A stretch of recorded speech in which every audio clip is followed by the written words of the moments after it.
Hello friends, welcome to my channel truth of share market. So discuss कर लेते हैं Nifty bank Nifty for tomorrow. देखो, 2-3 दिन हो गए, मार्केट काफ़ी ज़्यादा कंसोलिडेशन कर रहा है ना। काफ़ी बड़ी रैली हुई एंड उसके बाद कंसोलिडेशन कर रहा है, ना फॉल हो रहा एंड ना ही राइज कर रहा। ठीक है, तो ये कंसोलिडेशन क्या नेक्स्ट वीक भी जारी रहेगा, है ना? पॉसिबल है या नहीं है, तो डेटा किस वे में बिल्ड हुआ है, ये सब चीज़ें हमें देखना है। अब आज कंसोलिडेशन तो हो रहा है, साथ में विक्स भी काफ़ी ज़्यादा फॉल हुआ है ना। ऑलमोस्ट 8% के अराउंड विक्स फॉल हुआ है। उसकी वजह से और प्रीमियम की वैल्यूज़ काफ़ी डिके हो गई है ना। तो देखते हैं आगे। First of all, this video is only for education purpose. यहाँ मेरा Telegram link and WhatsApp number given है, सो प्लीज़ ज्वाइन करना है। स्टार्ट करते हैं with big player data. Big player data की बात करूँ तो देखो, एफ ने आज काफ़ी बड़ी सेलिंग की है ना। 1500 करोड़ की सेलिंग की है, बट मार्केट में वो फॉल नहीं हुआ है ना। इवन डी ने भी कुछ बाइंग नहीं किया, तो फॉल तो होना चाहिए था। बट हाँ, प्रो प्लेयर और रिटेलर्स इन्होंने यहाँ पर बाइंग किए।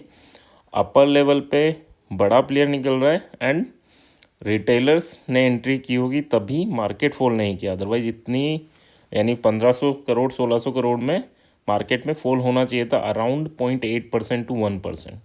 ठीक है, हुआ नहीं। देखते हैं ये फॉल कब होगा या कब नहीं होगा।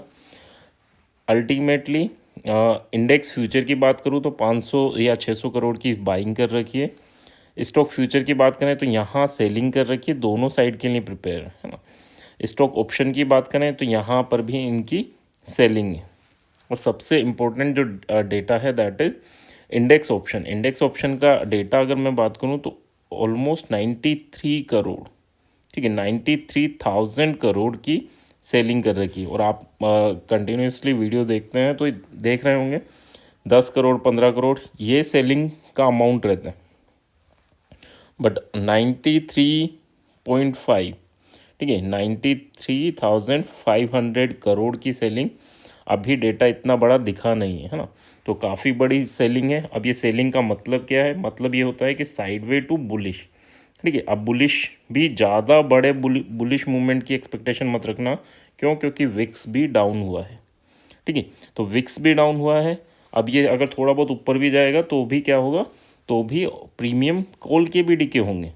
पुट के तो डिके होंगे ही सरी, बट साथ में कॉल के भी डिके होंगे। और छोटे मोटे फॉल और छोटे मोटे बाइंग में अगर कंसोलिडेशन करता है तो कॉल एंड पुट दोनों के प्रीमियम ख़त्म से हो जाएंगे ना, काफ़ी कम हो जाएंगे। तो ये चीज़ को आपको ध्यान रखना है। अगर आपको रेंज, मार्केट की रेंज आइडेंटिफाई करनी है और उस रेंज के ब्रेकआउट का वेट करना होगा। हो सकता है किसी दिन आपको ट्रेड नहीं मिले, दैट्स ओके, बट हाँ, उस रेंज में अगर मार्केट फंस रहा है तो आपको ट्रेड नहीं करनी है। ठीक है, तो उन चीज़ों को देख लेते हैं क्या है। देखो, सबसे बड़ी 91,000, यानी निफ्टी में तो काफ़ी बड़ी सेलिंग है। इतनी बड़ी सेलिंग कि ये पॉसिबल ये है कि मार्केट में कोई मूवमेंट होना ही नहीं है ना। इतनी बड़ी सेलिंग है। और अगर इन्होंने पुट सेल कर रखे हैं तो मार्केट थोड़ा बहुत ऊपर जा सकता है, और थोड़ा बहुत ऊपर जाएगा उसमें भी पुट की वैल्यूज़ काफ़ी हद तक डिके हो जाएगी। ठीक है, और अगर कॉल सेल कर रखें, जनरली पुट सेल करते हैं 80%, बट हाँ, अगर कॉल सेल कर रखें तो मार्केट नीचे जाएगा, बट ज़्यादा नीचे नहीं जाएगा। अदरवाइज ये बाय करके रखते हैं। अगर इन्हें बड़ा फॉल कराना होता है इस वीक में तो ये क्वांटिटीज़ को बाय करके रखते हैं ना। बाकी ग्लोबल सिचुएशन अगर चेंज हुई और एकदम हो गया, सडन फॉल हो गया तो अलग बात है। बट हाँ, जो सिनेरियो इसके हिसाब से ज़्यादा बड़ा मूवमेंट अपवर्ड एंड डाउनवर्ड दोनों डायरेक्शन में ईजी नहीं लग रहा है ना। अगर हम ऑप्शन बायर हैं तो हम निफ्टी और बैंक निफ्टी दोनों को अवॉइड कर सकते हैं। एटलीस्ट निफ्टी को अवॉइड तो करना ही है। निफ्टी को क्यों बोल रहा हूँ? क्योंकि देखो, हो सकता है बैंकिंग सेक्टर थोड़ा डाउन जाए और आईटी सेक्टर थोड़ा अप जाए, है ना। तो इससे क्या होगा, इससे निफ्टी की वैल्यूज, यानी अब बैंक निफ्टी में मूवमेंट हो जाएगा, आईटी में हो जाएगा, बट हाँ, निफ्टी अल्टीमेटली दोनों की वजह से क्या होगा, कंसोलिडेट ही करेगा। तो अगर आपको करना भी है फिर भी ऑप्शन बायर है। वैसे तो लेवल टू लेवल करना है, अदरवाइज़ क्या है कि हम निफ्टी को कम्प्लीटली अवॉइड कर सकते हैं इस वीक के लिए, जितनी बड़ी इन्होंने सेलिंग कर रखी है। ठीक है, एंड फिन निफ्टी की बात करूं तो देखो, फिन निफ्टी में भी बाइंग है छोटी सी, इसको भी अवॉइड कर सकते हो। मिड कैप निफ्टी की बात करें, मिड कैप निफ्टी में बाइंग है।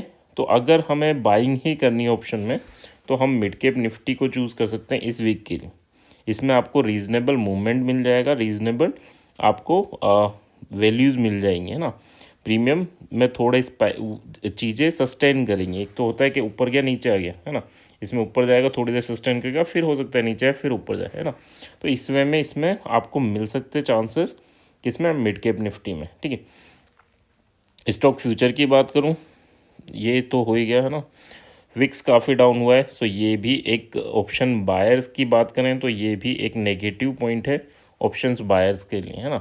एंड साथ में ये कंसोलिडेशन वाला जो 93,500 करोड़ की अगर वन साइडेड हुई तो नो डाउट फिर आपको एक शार्प मूवमेंट दिखेगा आइदर इन पुट डायरेक्शन और इन कॉल डायरेक्शन, ठीक है।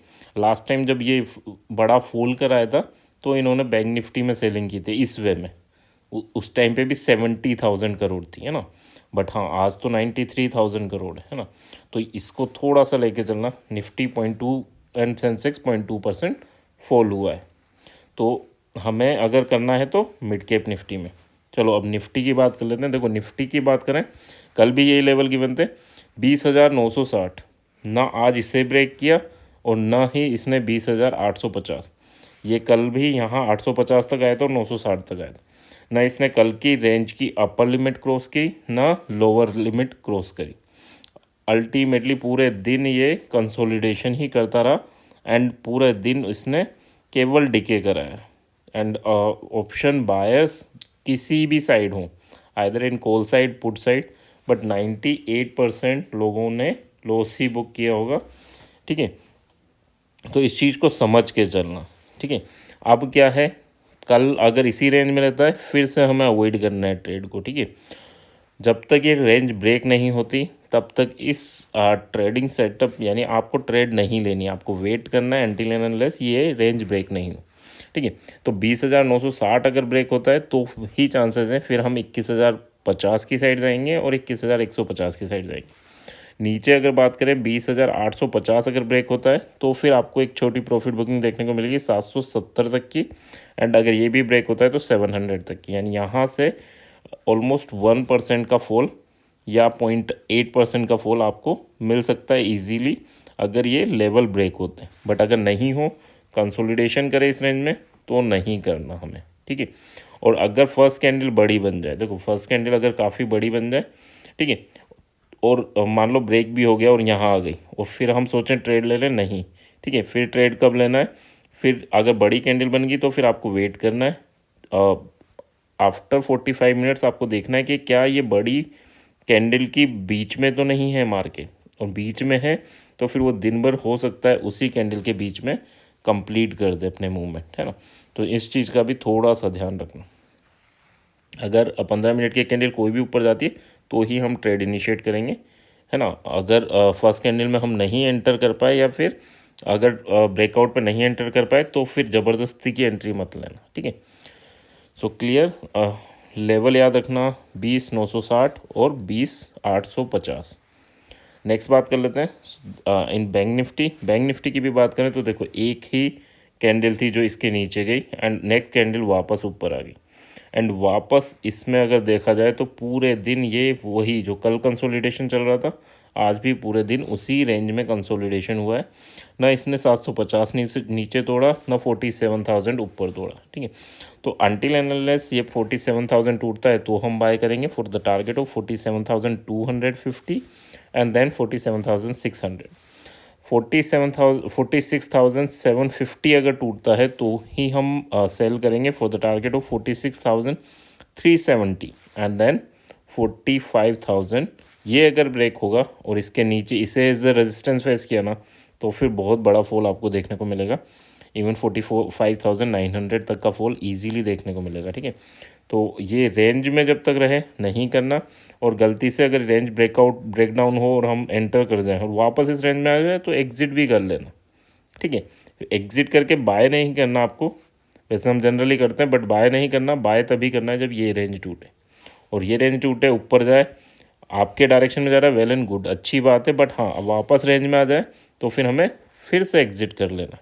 तो रेंज कोई भी टूटे बट वापस रेंज में आ जाए तो हमें उसे एसएल मान के एग्जिट कर लेना, ऑलमोस्ट कोस्ट टू कोस्ट या छोटे से लॉस में, ठीक है। तो आई होप यहाँ चीज़ें क्लियर होंगी। बात कर लेते हैं अब ऑप्शन चेन की। ऑप्शन चेन क्या इंडिकेट कर रहा है, देखो 20,900 पर मार्केट ने क्लोजिंग दी है एंड 21,000 काफ़ी इंपॉर्टेंट रेजिस्टेंस है। 50 लाख का ऑप्शन राइटर यहाँ बैठा हुआ है। इसके बाद 21 लाख का ऑप्शन राइटर यहाँ बैठा हुआ है। बट हाँ, ये टूटेगा तो ये ऑलमोस्ट ये भी टूट जाएगा, ठीक है। क्यों? क्योंकि ये राइटर जब निकलेंगे, एग्जिट करेंगे, तो फिर आपको काफ़ी अच्छा मूवमेंट अपवर्ड डायरेक्शन में मिल सकता है। 20,900 की बात करूँ तो यहाँ पे 43 लाख का राइटर्स, पुट राइटर्स बैठा है, यानी ये अच्छा सपोर्ट है। और इसको इसके नीचे देखें तो 20,800 भी अच्छा सपोर्ट है। तो अगर सपोर्ट देखें तो हर 100 पॉइंट पे अच्छे सपोर्ट है ना। तो 20,900 के टूटने का मतलब ये नहीं होता कि 900 870 दिख गया, 860 दिख 870 880 दिख गया तो टूट गया। देखो टूटने का मतलब है नीचे जाके यहाँ रेजिस्टेंस फेस करे, कितना, एटलीस्ट 30 मिनट। अगर 30 मिनट इसको रेजिस्टेंस फेस करता है तो फिर चांसेस हैं कि नीचे जाएगा, है ना। और अगर 15 मिनट के कैंडल में नीचे गया और वापस आ गया तो फिर कोई चांसेस नहीं है कि हाँ वो नीचे जाएगा। फिर वो चांसेस बढ़ जाएंगे कि हाँ बुलिश मूवमेंट की साइड आपको मार्केट जाता हुआ दिख सकता है। यहाँ पर अगर हम बात करें 20,950 यहाँ पर, क्योंकि रेंज में है तो यहाँ पुट अटैम्प्ट बनता है। और नीचे की बात करूँ 20,850 तो यहाँ पर कॉल अटैम्प्ट बनता है। ये 2 पॉइंट हैं जहाँ पर आपको कॉल एंड पुट अटैम्प्ट बनता है। कितना? 30 पॉइंट का एसएल लेके चलना है बस। और टारगेट क्या रहेगा, 950 पे बेचोगे तो 850 आपका टारगेट रहेगा, और 850 पे खरीदोगे तो 950 आपका टारगेट रहेगा। 30 पॉइंट का एसएल रहना चाहिए। और जैसे ही ये 50 पॉइंट ऊपर मूवमेंट कर जाए या नीचे मूवमेंट कर जाए तो फिर आपको कोस्ट टू कोस्ट अपना एसएल शिफ्ट कर देना है। तो आई होप इसके अलावा नहीं, अगर ये टूट जाएगा तो फिर तो बड़ा फॉल है, और ये भी टूट जाएगा तो भी बड़ा फॉल है। इवन यहाँ पर आप 20 पॉइंट का एसएल भी ले सकते हैं, दोनों जगह 30 की भी ज़रूरत नहीं है, क्योंकि ये इजीली नहीं ब्रेक होना है ना। तो ये तो होगी हमारी बात निफ्टी की। बैंक निफ्टी की देख लेते हैं। तो बैंक निफ्टी में अगर मैं देखूं तो 47,000 पे अच्छा खासा रेजिस्टेंस बिल्ड हो रखा है। इसके बाद कोई रेजिस्टेंस नहीं है। अगर 47,000 टूटा तो फिर आपको देखो 47,400 तक तो नहीं है, 500 पे रेजिस्टेंस है, क्योंकि हर 500 पॉइंट पे रेजिस्टेंस मिलेगा आपको। नीचे अगर देखें तो नीचे देखो सपोर्ट 12 लाख, यहाँ पर भी 12 लाख, यहाँ पर भी 11 लाख, यहाँ पर अगर हम बात करें तो 21 लाख, ठीक है। तो अच्छे खासे सपोर्ट बिल्ड हो रखे हैं। मेजर सपोर्ट जो है वो है 46,500। तो 46,500 के अराउंड आता है, तो that is a opportunity to bye.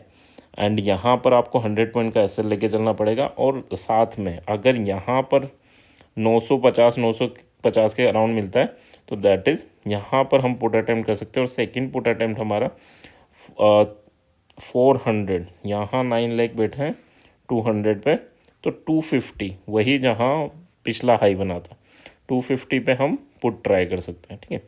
तो 2 पॉइंट हैं जहाँ हम पुट ट्राई कर सकते हैं।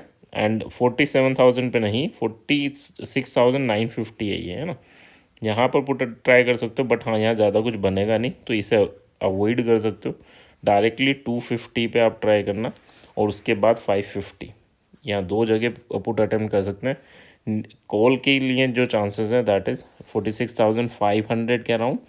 यहाँ पर आप कॉल ट्राई कर सकते हो, बट 100 पॉइंट के एसएल रहेंगे दोनों जगह। तो आई होप यहाँ तक चीज़ें क्लियर होंगी। क्लियर हैं तो प्लीज़ लाइक एंड कमेंट ज़रूर करना है। Thank you.